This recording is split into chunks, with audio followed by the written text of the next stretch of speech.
சற்று முன் கிடைக்கப்பெற்ற மிக முக்கியமான செய்தி ஒன்று வெளியாகி உள்ளது. அனைத்திந்திய அண்ணா திராவிட முன்னேற்ற கழகத்தின் இரட்டை இலை சின்னம் தொடர்பான மிக முக்கியமான வழக்கின் இறுதி முடிவு நீதிபதி ஓ பன்னீர்செல்வத்திற்கு சாதகமாக வழங்க உள்ளார் என்ற தகவல் ஓ பன்னீர்செல்வத்தின் வழக்கறிஞர் ராம்குமார் தரப்பிலிருந்து தகவல்கள் நமக்கு கிடைக்கப்பெற்றுள்ளது.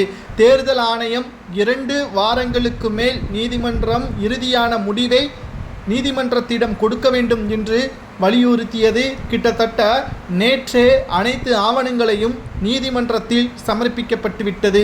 அதிலும் குறிப்பாக அதிமுகவின் இரட்டை இலை சின்னம் தொடர்பான மிக முக்கியமான வழக்கும் எடப்பாடி பழனிசாமி அவர்கள் பொதுச் செயலாளராக தேர்வு செய்யப்பட்டது செல்லுமா செல்லாதா என்பது பற்றியான பதில்களும் அந்த விவரத்தில் இருப்பதாக நம்மால் பார்க்க முடிகிறது.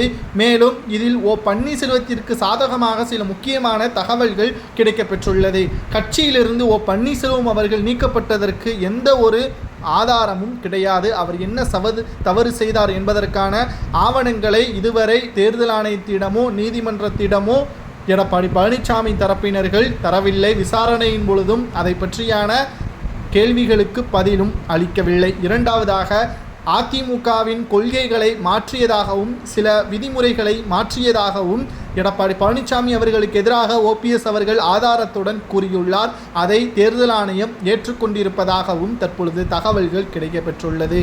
மூன்றாவதாக, அதிமுகவின் இரட்டை இலை சின்னம், அதாவது தற்பொழுது எடப்பாடி பழனிசாமி அவர்கள் பொதுச் செயலாளராக கட்சிக்கு இருக்கிறார். ஆனால் தேர்தல் ஆணையம் அங்கீகரித்தால் தானே அது செல்லும். ஆனால் ஒருங்கிணைப்பாளராக ஓ பன்னீர்செல்வம் மட்டும்தான் இருப்பதாக தேர்தல் ஆணையம் அங்கீகரித்துள்ளது. அந்த பதவி மட்டும்தான் தற்பொழுது செல்லும் என்பதற்கேற்ப நீதிமன்றத்திடம் ஆவணங்களை கொடுத்துள்ளது.